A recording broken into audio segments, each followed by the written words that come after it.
আসসালামু আলাইকুম বিসমিল্লাহির রহমানির রহিম। প্রিয় শিক্ষার্থী, নবম দশম শ্রেণীর ভোকেশনাল 2024 সাল শিক্ষার্থীদের স্বাগতম আমার এই ক্লাসে। আশা করি সবাই ভালো আছো। আজকে আমরা যে টপিক নিয়ে আলোচনা করব সেটা হচ্ছে 26 পৃষ্ঠার আইটি সাপোর্ট ও আইওটি বেসিক্স 1-এর 1.5 মেজারিং ইনস্ট্রুমেন্ট। তো মেজারিং ইনস্ট্রুমেন্ট মানে কি? প্রত্যেকটা জিনিস মেজারমেন্ট করার জন্য একটা নির্দিষ্ট ইউনিট দরকার হয়। ঠিক ইলেকট্রিক্যাল বা ইলেকট্রনিক্স ইকুইপমেন্ট বা এলিমেন্টগুলি বা ডিভাইসগুলি মান পরিমাপ করার জন্য আমাদের কিছু ইনস্ট্রুমেন্ট দরকার আছে, আর সেগুলোই হচ্ছে মেজারিং ইনস্ট্রুমেন্ট। তো চলো আমরা দেখি। কর্মক্ষেত্রে আমাদের কাজ করার সময় অহরহ রেজিস্ট্যান্স, ভোল্টেজ, কারেন্ট পরিমাপ করতে হয় এবং সার্কিট এর সংযোগ বা পার্টস, কম্পোনেন্ট ও ডিভাইসসমূহের কন্টিনিউটি টেস্ট করার দরকার হয়। যে যন্ত্রসমূহ ব্যবহার করে এই কাজসমূহ করা যায় তাদের ইলেকট্রিক্যাল মেজারিং ইনস্ট্রুমেন্ট বলা হয়। সো ইলেকট্রনিক সিস্টেম এই মেজারিং ইনস্ট্রুমেন্টের প্রয়োজনীয়তা ও ব্যবহার অত্যন্ত গুরুত্বপূর্ণ। বিভিন্ন ধরনের ইলেকট্রিক্যাল মেজারিং ইনস্ট্রুমেন্ট বিভিন্ন কাজে ব্যবহৃত হয়। সো যেমন শুধুমাত্র ভোল্টেজ পরিমাপ করার জন্য ভোল্টমিটার, এবং কারেন্ট পরিমাপ করার জন্য অ্যামিটার, এবং রেজিস্ট্যান্স পরিমাপ করার জন্য ওহমমিটার।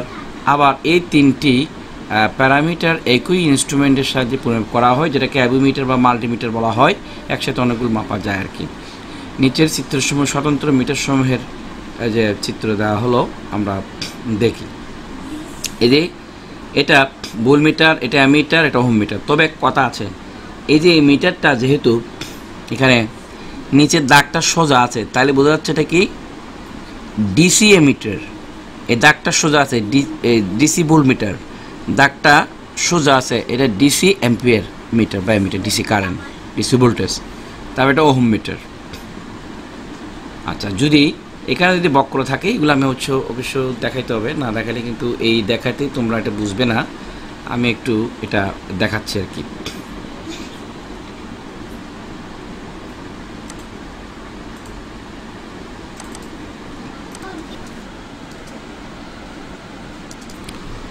তো আমরা যেটা কি বললাম যে মেজারিং ইনস্ট্রুমেন্টের মধ্যে যে আমরা মিটারগুলো দেখলাম, এগুলো খুবই একটু স্পষ্ট না, আমি বলবো এটা ভোল্টমিটার, এটা মিটার এবং এটা ওহমমিটার ঠিকই, কিন্তু এগুলোর মধ্যে কিছু পার্থক্য আছে।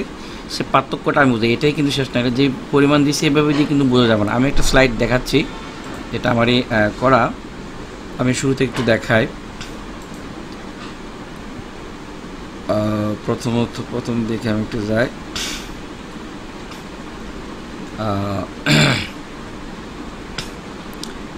এই যে আমাদের এখানে হচ্ছে এটা অ্যামিটার। সো এটা হচ্ছে এসি অ্যামিটার। এখানে একটা ডেউ মারা থাকবে, এটা হচ্ছে এসি অ্যামিটার, ঠিক আছে। সো এখান থেকে যে রিডিং স্কেলটা আছে সাধারণত দুই থাকে, এটা অ্যাম্পিয়ার, আর এম এ থাকলে মিলি অ্যাম্পিয়ার, সেটাও আমি রাখছি এখানে। সো এখান থেকে সর্বোচ্চ আমরা 5 অ্যাম্পিয়ার পর্যন্ত মাপতে পারবো। আর যদি এই ব্ল্যাক এবং 5-এ রাখি, 5 অ্যাম্পিয়ার মাপতে পারবো। আর যে 1 এবং ব্ল্যাকের মধ্যে রাখি, আমরা সর্বোচ্চ 1 অ্যাম্পিয়ার পর্যন্ত আমরা মাপতে পারবো। এই যে নিচের স্কেলটা 1-এ রাখলে এই নিচের স্কেলটা দেখবো, 5-এ রাখলে 5-এর স্কেলটা দেখে আমরা তার অ্যাম্পিয়ারটা মাপতে পারবো। আবার একটু খেয়াল করে দেখো, আমরা যদি এখানে 5-এ রাখি, কমন এটা 5-এ রাখলে 5-এর স্কেলটা উপরেটা খেয়াল করব, আর যদি 1-এ রাখি তাহলে নিচের স্কেলটা আমরা খেয়াল করব, মিটারটা কোন জায়গায় গিয়ে কত অ্যাম্পিয়ার হিসেবে আমার দাঁড়াচ্ছে। সাপোজ আমি স্কেল এখানে যে 1-এ রাখছি, আর কিংবা 5-এ রাখছি, আমাদের এই লাল দাগটা বা মিটারের কাঁটাটা যদি এইখানে থাকে তাহলে আমার 1 অ্যাম্পিয়ার, আর যদি 1-এ রাখি তাহলে আমাদের 0.2 অ্যাম্পিয়ার, ঠিক আছে। এখানে প্রতিটা ঘর কয়টা? এই যে 1টা 2টা 3টা 4টা 5টা, মানে 10টা ঘর। তো তাহলে এই 10টা ঘর আমরা এখানে 10টা ঘর। এই 10 ঘরকে যদি আমরা কিসে রাখছি, মানে সেটা খেয়াল করতে হবে। এই 10 ঘর প্রতি ঘরের মান কত হলে এটা আসে, এটা তোমরা যদি ভাগ দিয়ে দেখো, 10 দিয়ে যদি ভাগ করো তাহলে এটা পেয়ে যাবে। এখানে প্রত্যেকটা ঘরের মান পেতে পেতে এখানে আসবে, ঠিক আছে। এটা তো আমার রাউন্ড ফিগারে আছে, আর এটা ভগ্নাংশে আসে কেন, আমাদের এখানে একে আমরা রাখছি, তো সেজন্য আমাদেরকে, যেমন এটা এখানে আছে, তার মানে এই 0.2 এর অর্ধেক কত, 0.2কে বা 2কে 2 দিয়ে ভাগ দিলে কি 1 হয়, তাহলে এখানে সেটাই হবে, 0.1 হবে, এটা 2, এটা ডবল না 4 হয়েছে 6, তাহলে এটা হচ্ছে 5, 0.5 6, এটা 0.7, এটা 8, এটা 9, আর এটা হচ্ছে 1 হয়ে গেল। আচ্ছা, সো এইটাই। আর হচ্ছে এবার আমরা ডিসি এমিটারে যাচ্ছি। এটা হচ্ছে ডিসি এমিটার, মানে এখানে কিন্তু কি থাকবে, সোজা চিহ্ন থাকবে, স্ট্রেট। এখানেও সেম, 1 অ্যাম্পিয়ারে রাখলে আমরা নিচের স্কেলটা, আর 5 অ্যাম্পিয়ার রাখলে উপরের স্কেলটা আমরা হিসাব করব। তো একদিন আমি তোমাদেরকে একটা ফুল সেশনাল আমি প্র্যাকটিক্যালি সরাসরি আমি ভিডিও করে দেখাবো, একদম ভিডিও করে মিটারগুলো দিয়ে, তো সহজে তোমরা বুঝতে পারবে এটা। সো এটা হচ্ছে মিলি অ্যাম্পিয়ার। সো আমাদের এখানে আর কোনো হিসাব নাই, এগুলো সব 500 মিলি অ্যাম্পিয়ার আছে, 400, তাহলে এখানে কি 1000 মিলি অ্যাম্পিয়ারে 1 অ্যাম্পিয়ার। সাধারণত ডিসি অ্যাম্পিয়ারগুলো এভাবে মিলিতে আমরা মিলি অ্যাম্পিয়ারে আমরা হিসাব করি, তাহলে সুবিধা হয় এটা আর কি। আমরা কোনো একটা লোড দিয়ে অ্যামিটারকে সিরিজ রেখে আমরা অ্যাম্পিয়ার মেজার করি। এটা হচ্ছে মাল্টিমিটার। আর এই মাল্টিমিটারে কী করা হয়, এই মাল্টিমিটারে আমাদের এখানে ভাগ করা আছে এসি ভোল্ট, এটা ডিসি ভোল্ট। সো এসিতে নিলে এসি ভোল্ট, ডিসিতে নিলে ডিসি আউটপুট আমরা এখানে রাখবো, এসি মাপলে এখানে, ডিসি মাপলে এখানে নিতে হবে। সো এবং সিলেক্টরকে আমরা সেভাবে ঘুরে রাখবো, সিলেক্টরকে সেভাবে ঘুরে আমরা রাখতে হবে। এবং যে কী বলবো, যদি আমরা ওহম মাপতে তাহলে এই রেঞ্জে আমরা রাখবো, আর এখানে ভোল্টেজ সেখানে, এসি ভোল্টেজ সেখানে, ডিসি ভোল্টেজ সেখানে রাখবো। আচ্ছা, এটা হচ্ছে ডিজিটাল মাল্টিমিটার, যেখানে আমরা এটাকে বলা হচ্ছে পোলোকি মাল্টিমিটার। সো এটা অটো সিলেক্টর আছে, সে আমরা যে এখানে অ্যাম্পিয়ার মাপলে এখানে, তারপর মানে এসি অ্যাম্পিয়ার, ডিসি অ্যাম্পিয়ার এখানে, ওহম এখানে, ঠিক আছে। সে কারেন্ট মাপতে গেলেও আমরা, বা হার্টস মাপতে গেলে এই জায়গায় ফ্রিকোয়েন্সি আর কি, এটা মাপা যায়, ঠিক আছে। অটো সিলেক্ট এখানে আমরা চাইলে করতে পারবো। এখানে এসি ভোল্টেজ, কারেন্ট ভোল্টেজ মাপতে গেলে এখানে, কারেন্ট মাপতে গেলে এখানে, এটা ডিসির জন্য। তো এই মিটার তো সবার থাকে না, এটা পোলোকি মিটার অনেক দামি। এইটা এখানে আমার কাছে খুব সুন্দরভাবে মানগুলো দেওয়া আছে, কোথায় কীভাবে কী মাপতে হয় না হয়, সেটা মানগুলো দেখে তোমরা হয়তো বুঝবা কোন জায়গায় কী আমরা মাপবো। এবার এটা হচ্ছে ক্ল্যাম্প মিটার বা অ্যাম্পিয়ার মিটার, ক্ল্যাম্পিং মিটার। এটা কিন্তু কোনো প্রকার সংযোগ ছাড়াই আমরা তারের মধ্যে দিয়ে যদি ধরি, সাপ্লাই তারের মধ্যে ধরলে এখানে কত অ্যাম্পিয়ার বিদ্যুৎ যাচ্ছে সেটা কিন্তু চলে আসবে, কোনো প্রকার সংযোগ ছাড়া। জাস্ট এটার ভিতর দিয়ে আমরা ঢুকে দিব, এটার মধ্যে দিয়ে ঢুকালেই হবে, কোনো কাটা ছিঁড়া ছাড়াই একবারে একটা নর্মাল তার ঢুকে দিলে উপর দিয়েই সেটা মেজার করতে পারে, কারণ এখানে যে কয়েল আছে ইলেকট্রোম্যাগনেটের মাধ্যমে এটা কিন্তু কত অ্যাম্পিয়ার যাচ্ছে সেটা সেই মেজার করতে পারে। এবার হচ্ছে ফ্রিকোয়েন্সি মাপার জন্য, মানে হার্টস, বিদ্যুতের কত হার্টস। সাপ্লাই লাইনে আমাদের সাধারণত আসা হচ্ছে 50 হার্টস। সো আমরা যখন সাপ্লাই লাইন থেকে দেখবো এই হার্টস এখানে দেখাবে। এবার হচ্ছে power factor meter. Power factor meter হচ্ছে কী পরিমাণ পাওয়ার কনজিউম হচ্ছে, কী পরিমাণ পাওয়ার লিডিং বা লেগিং করতেছে, সেই বিষয়গুলো আমরা এখানেই কিন্তু দেখতে পাবো। তারপর হচ্ছে ওয়াট মিটার। এই ওয়াট মিটারে আমরা কী পরিমাণ ওয়াট বা পাওয়ার এখান থেকে কনজিউম হলো বা যাচ্ছে সেটা এখান থেকে হিসেব করা যাবে, এই পাওয়ার ওয়াট মিটার দিয়ে কিন্তু আমরা ক্যালকুলেশন করতে পারবো। আর এটা হচ্ছে বিভিন্ন রকম ফ্রিকোয়েন্সি সিগন্যাল মেজার করার জন্য, এটা হচ্ছে অসিলোস্কোপ। অসিলোস্কোপের মাধ্যমে বিভিন্ন রকম ওয়েভ মেজার করা হয়। এটা আবার কিছু কিছু ফাংশন জেনারেটর আছে, সেখানে ফাংশন দেয় বা সিগন্যাল ওয়েভ জেনারেট করে সেগুলো কিন্তু ওখানে মেজার করা যায় বা এখানে লাগিয়ে মেজার করা যায়। এটাও কিন্তু অসিলোস্কোপ, এটাও অসিলোস্কোপ। এই সাইন ওয়েভটা মেজার করার জন্য আমরা এটা কাজে লাগাতে পারি। সুতরাং এটার কাজও তোমরা দেখবা। আমি চেষ্টা করব প্রত্যেকটা কম্পোনেন্টের একটা একটা সেশনাল আকারে তোমাদেরকে আমি ভিডিওতে আপলোড করব। এটারই এই ক্লাসেরই প্র্যাকটিক্যাল এক্সপিরিয়েন্স আর কি। শুধু থিওরি দিলে হবে না, বুঝতে হবে, তাহলে তোমরা অনেক কাজে লাগাতে পারবা। তো এখানে দুটো চ্যানেল আছে, এই যে এই দুটো চ্যানেল 1 এবং চ্যানেল 2। তো একটাতে ইনপুট একটাতে আউটপুট আমরা হিসেবে রাখতে পারি। এটাও অসিলোস্কোপ, ঠিক আছে। তো এটা হচ্ছে আমরা দেখানোর চেষ্টা করেছি ক্লিয়ারভাবে আর কি। আচ্ছা, এখানে অনেকগুলোর কথা বললাম, পয়েন্টার বলেছি, এই যে এগুলো তো আমি এখানের মধ্যেই বলে দিয়েছি। এখানেও আছে, এটা তোমরা বইতে হতে পড়েছো কোনটা কি। নর্মালি আমরা এখানে 1.6 যে ইএসডি ইলেকট্রোস্ট্যাটিক ডিসচার্জ যেটা বলা হচ্ছে ওহম মিটার সংযোগ পদ্ধতি। ওহম মিটারের মাধ্যমে আমরা এটার এই কত মানের রেজিস্টার সেটা আমরা এখানে ওহম রেঞ্জে রেখে মেজার করতে পারি। তা আমি তোমাদেরকে এগুলো প্রত্যেকটা বিষয় ক্লিয়ারভাবে দেখানোর চেষ্টা করব প্র্যাকটিক্যালি। আর হচ্ছে কি আমরা এটার মানও বের করার চেষ্টা করব। মিটার দিয়ে করা যায়, এছাড়াও কিন্তু একটা কালার কোডের সাহায্যে আমরা একটা রেজিস্টারের মান সহজে বের করতে পারবো, সেটাও আমি তোমাদেরকে দেখাবো। এবার আসি, অনেক জিনিস আসলে সংক্ষেপ করতে হয়।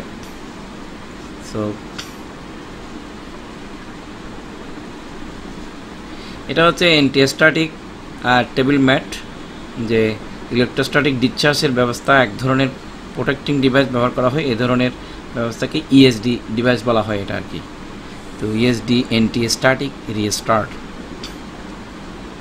সাধারণত যখন বৈদ্যুতিক চার্জযুক্ত ইলেকট্রনিক ডিভাইস মানব দেহের সংস্পর্শে আসে, তখন মানুষের দেহে বা অঙ্গ থেকে স্থির বিদ্যুৎ বা চার্জ ইলেকট্রনিক ডিভাইস যেতে পারে। মানব দেহে বা অন্য কোনো প্রক্রিয়ায় এই চার্জ নির্গত হওয়াকে ইলেকট্রোস্ট্যাটিক চার্জ বলা হয়। ইলেকট্রনিক ডিভাইস বিশেষত বিশেষ আইসি ও মাইক্রোপ্রসেসর চার্জ প্রবেশ করলে তা নষ্ট হয়ে যেতে পারে। এই সকল সার্কিট নিয়ে কাজ করার সময় যাতে মানব দেহে থেকে উৎপন্ন এই চার্জ ইলেকট্রনিক ডিভাইসগুলোতে প্রভাবিত বা নষ্ট করতে না পারে, সেজন্য এই ধরনের বিষয়গুলো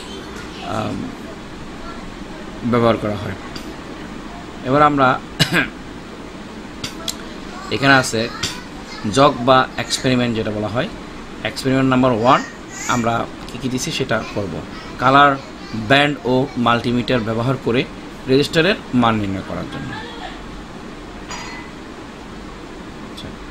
তো প্রয়োজনীয় যন্ত্রপাতি কী থাকবে? অ্যাপ্রন পরে, mask, hand gloves, electrostatic mat যেটা বলা হয়, এগুলো দিল। প্রয়োজনীয় যন্ত্রপাতি তোমরা লিখবা। যন্ত্রপাতি মাল্টিমিটার বা analog meter, screwdriver, resistor, colour code, যে কোনো ধরনের 3টা নিতে হবে। যন্ত্রপাতি কাগজ, পেন্সিল, কলম, ইরেজার উপকরণ দিয়ে যেভাবে করবে। তো কাজের ধারা বা এটা। এখন এই কালার কোড খুবই গুরুত্বপূর্ণ বিষয়, তোমরা এখানে চলে আসছো। কালার কোডের হিসাবটা আমি তোমাদেরকে বোঝাচ্ছি, ঠিক আছে। এখানে 9টা কালার আছে, তো আমরা কিভাবে সেটা বুঝবো বা তোমরা বুঝবে সেটা। এখানে বিবি রয় গুড বয়, ঠিক আছে। বিবি রয় good boy,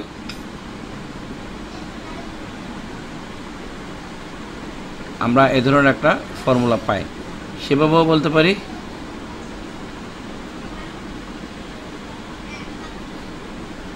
good boy good girl, যেটা হোক। আরেকটা হচ্ছে কি আমরা কবলা কহশনী বেদুষা, এটা বললেও আমরা বলতে পারি। সে লিস্টটা আমি এখন দেখাচ্ছি তোমাদের জন্য, তখন সহজেই কালার কোড তোমরা মনে রাখতে পারবে। প্রত্যেকটা মান আমাদের এখানে কাজে দিবে, কীভাবে আমরা একটা যে বের করতে পারবো। এছাড়াও তোমাদের আর একটা বিষয়ে আমি হয়তো দেখানোর চেষ্টা করব, সেটা হচ্ছে কি এই যে ইলেকট্রো ডক, যেটা ইলেকট্রো ডক একটা অ্যাপস আছে। এই অ্যাপসের মাধ্যমে তোমরা চাইলে এই অ্যাপসটার মাধ্যমে প্লে স্টোর থেকে এটা নামাবা। অ্যাপসের মাধ্যমে সরাসরি কী করতে পারবে, এখানে কালার কোডের এগুলো চেঞ্জ করে ক্লিক দিলে চেঞ্জ হয়ে যাবে, এখানে মানটা কত চলে আসবে। যেমন এখানে এই যে ব্রাউন আছে, তারপর এটা ব্রাউন, আর এটা কি থার্ড ব্যান্ড মাল্টিপ্লায়ার, এটা এক থাকবে এখানে কি 1.1 এটা হয়।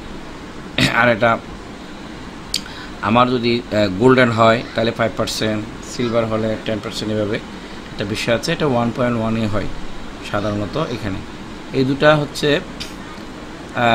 1 তো 1 আর এখানে হচ্ছে কি 1 তো আমার থাকবে থার্ড ব্যান্ড মাল্টিপ্লায়ার, মানে এটা কি লাল মান হচ্ছে কত 2, তো দুটো শূন্য দিব, তাহলে 1 দিয়ে দুটো শূন্য দিলাম। তখন আমরা যখন 1000 দিয়ে ভাগ করবো যদি কিলোতে আনার জন্য, তো দশমিকটা এখানে পড়ে গেছে 1.1কে এটা। এভাবে করে তোমরা ইলেকট্রোডক থেকে এটা মানে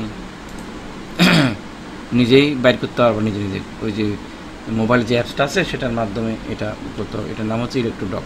প্লে স্টোর থেকে গিয়ে এতে ইলেকট্রোডক নামে অ্যাপসটি নামাই নেবা, তাহলে তোমরা খুব সহজ এটা জানতে পারবো। এটাই তো গেল। এবার আমরা মূল কথার দিকে আসি।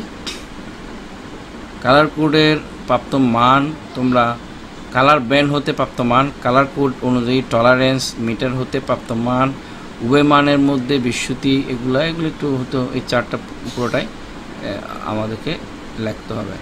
তো কি বলবো, আমি তোমাদেরকে এমনি এটা দেখাচ্ছি আর ফিজিক্যালি দেখিয়ে এই টেবিলটা পূরণ করাবো, তাহলে সহজে তোমরা এটা বুঝতে পারবে। তার আগে আমি যেটা বললাম, এখানে একটা টপিক আমি লিখব, যেমন এটার মান কত। এখানে হচ্ছে ব্রাউন মানে বাদামি 1, তারপর ব্ল্যাক হচ্ছে 0 দিলাম, আর লালের মান 2, সেটা 2 লিখেছি। 2 মানে আসলে হবে কি, 2টা শূন্য দিতে হবে, অথবা 10² দিলে হয়ে যায়, ঠিক আছে।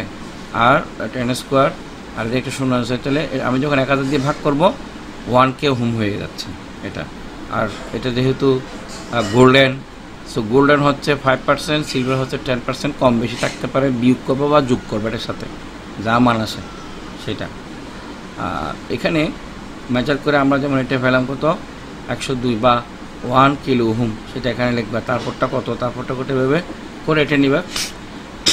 কালার কোড অনুযায়ী টলারেন্স পেলাম এখানে 5%, এটা ধরো কালার কোড থাকলে 10% লিখবা, যেভাবে হয়। মিটার হতে প্রাপ্ত মান যেটা পাইলাম বা রিডিং নিয়ে, সেটা সরাসরি এখানে রিডিং নিয়ে এখানে বসাতে হবে। তো বিচ্যুতি কারণ উভয় মানের মধ্যে বিচ্যুতি, এই দুইটা মানের মধ্যে বিচ্যুতি কেন হতে পারে, কম বেশি হতে পারে। সরাসরি আমরা মিটার দিয়ে মাপতেছি, কম বেশি হবেই। আর কালার কোডের মান এটা ফিক্স থাকে। সো এই যে মাপার যন্ত্র, এভাবে কিন্তু মাপতে হবে। মেপে আমার রিডিং কত পাইছি সেটা এভাবেই কিন্তু ওই মানটা আমরা ওই জায়গায় লিখতে পারি। সো আমি তোমাদেরকে মিটার দিয়েই আসলে এগুলা দেখাবো। ভিডিওটা আসলে অনেক লম্বা হয়ে যাচ্ছে, এই বিষয় নিয়ে আমি তোমাদেরকে পরবর্তী আরেকটা ভিডিওতে এই বিষয়টা আমি ক্লিয়ার করব সুন্দর করে। আজকে এই পর্যন্ত, ধন্যবাদ, সবাই ভালো থাকবে। পরবর্তী পর্বের জন্য তোমরা আমার চ্যানেলে চোখ রাখবে, আশা করি আমি তোমাদেরকে দেখাতে পারবো। ধন্যবাদ, সবাই ভালো থাকবে, আল্লাহ হাফেজ। সবাইকে জানিয়ে দেবে সবাই যাতে একসাথে মিলেমিশে আমরা যাতে টেকনোলজি নির্ভরশীল দেশকে এগিয়ে নিয়ে যেতে পারি, সবাই যাতে কর্মমুখী হতে পারো, সেই প্রত্যাশা রেখে আজকের সেশন এখানে শেষ করলাম। ধন্যবাদ, সবাই ভালো থাকবে, আল্লাহ হাফেজ।